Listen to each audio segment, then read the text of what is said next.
Om Shanti. Breast feeding awareness week के अंतर्गत आज हम पुनः एक बहुत महत्वपूर्ण विषय पर जानकारी लेंगे। हम सब जानते हैं कि प्रत्येक व्यक्ति के जीवन काल में ब्रेस्ट फीडिंग का अत्यंत महत्व होता है, चाहे उसकी पर्सनालिटी हो या उसका स्वास्थ्य हो। सभी का जो नींव है वो ब्रेस्ट फीडिंग है। तो माँ यह सब जानती है और वह कोशिश करती है कि माँ अपने बच्चे को पूरा मिल्क दे, लेकिन फिर भी कई उसके सामने परिस्थितियाँ आती हैं, कई ऐसी समस्याएं आती हैं जिससे वह ठीक से दूध पिला नहीं पाती। तो ऐसी कौन कौन सी समस्याएं हैं और उनका क्या उपचार है, तो हमारे सामने स्त्री रोग विशेषज्ञ डॉक्टर निशा साहू हैं, जो इन समस्याओं को भी बतलाएंगे और उनका समाधान भी देंगी। तो आपका डॉक्टर निशा साहू जी का बहुत बहुत स्वागत है। कुछ ब्रेस्ट और निपिल से संबंधित समस्याओं के बारे में बताने जा रही हूँ और उसका क्या उपचार कर सकते हैं वह बता रहे हैं। पहली समस्या है इन्वर्टेड निपिल, अर्थात अंदर की ओर धसे हुए फ्लैट या सपाट निपिल्स। तो अगर हम निपिल्स के आकार को और बनावट को देखें तो जो निपिल छोटे या सपाट हैं लेकिन आसानी से निकल आते हैं, ऐसे निपिल्स ब्रेस्ट फीडिंग के दौरान किसी भी तरह की कोई दिक्कत नहीं देते हैं।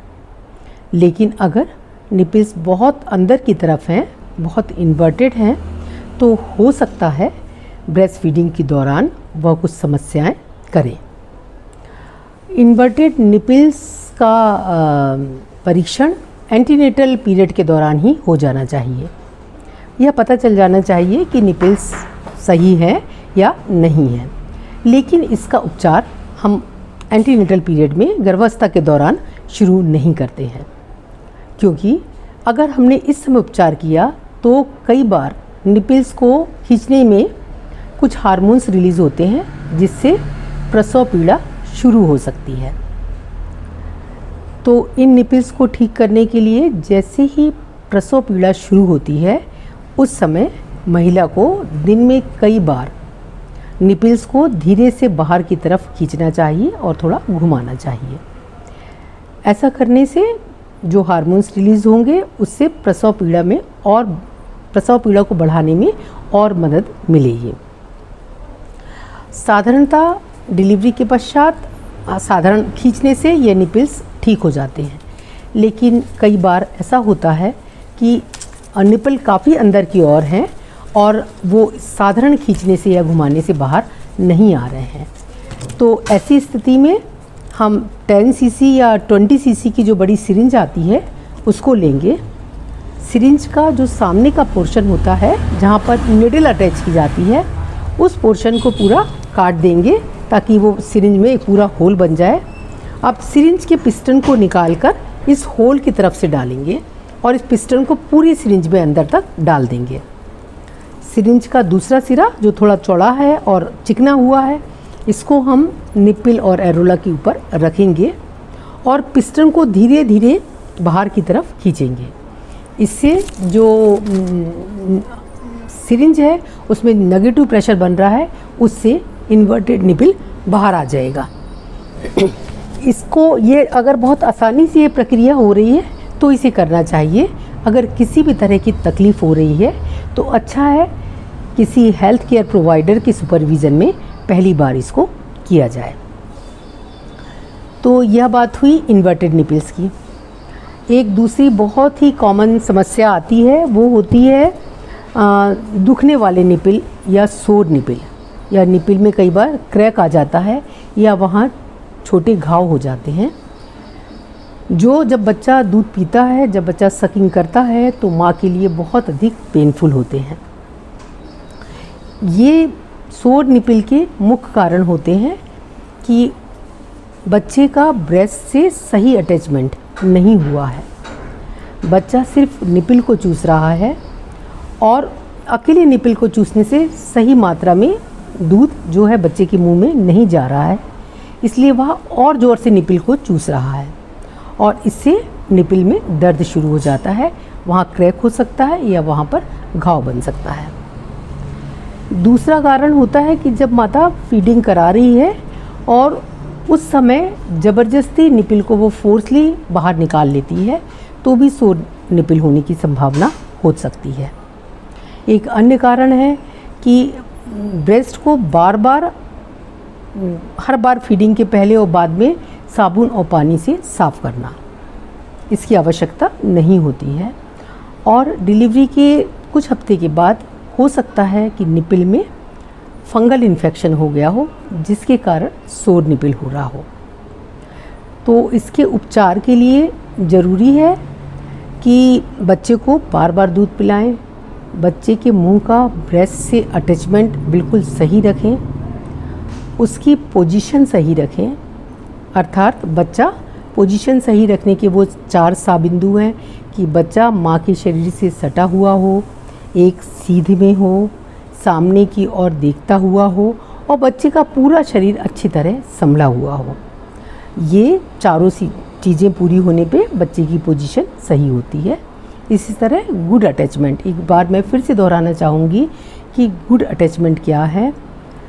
ब्रेस्ट फीडिंग के दौरान बच्चे का मुंह चौड़ा खुला हुआ हो, नीचे का ओंठ बाहर की ओर निकला हुआ हो, टुड्डी जो उसकी है ब्रेस्ट से टच कर रही हो और एरोला का ज़्यादा से ज़्यादा भाग बच्चे के मुंह के अंदर हो।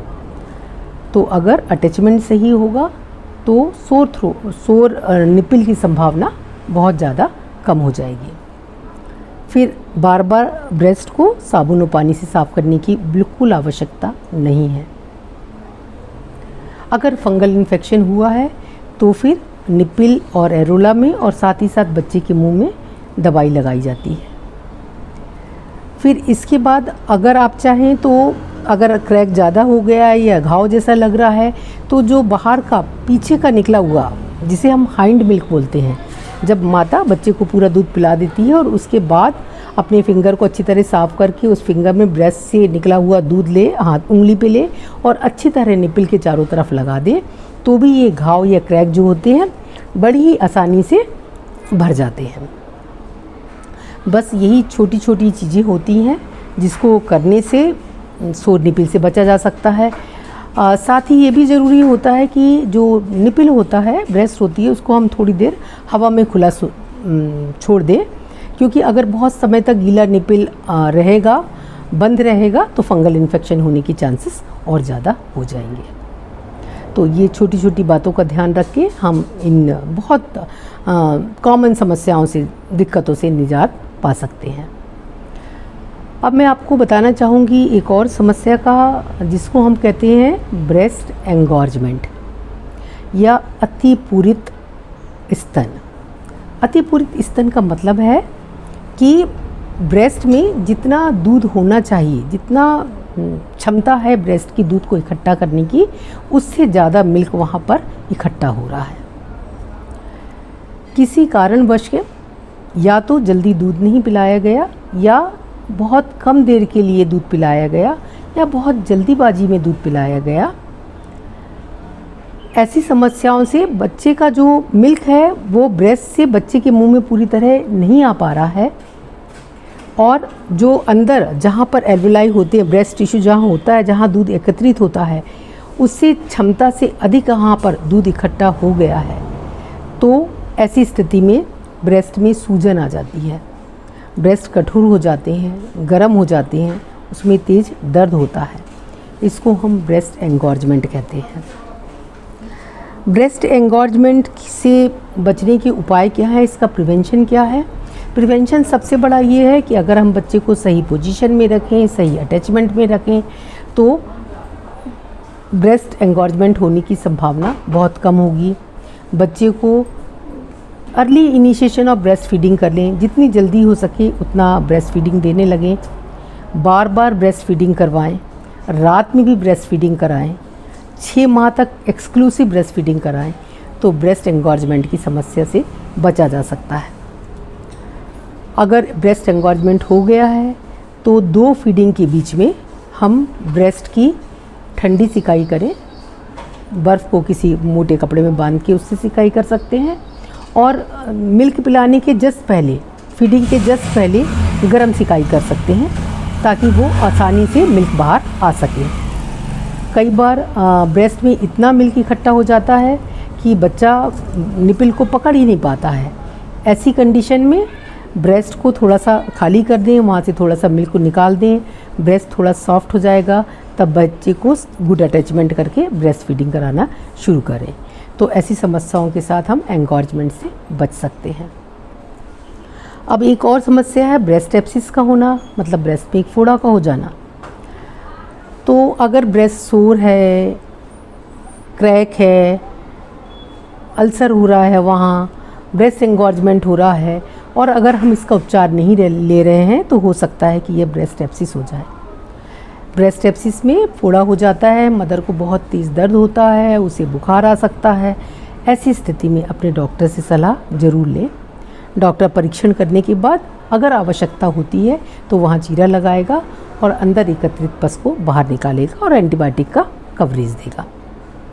तो बहनों, अगर हम बेसिक चीज़ को देखें तो बेसिक चीज़ यही है कि बच्चे की सही पोजीशन और सही अटैचमेंट।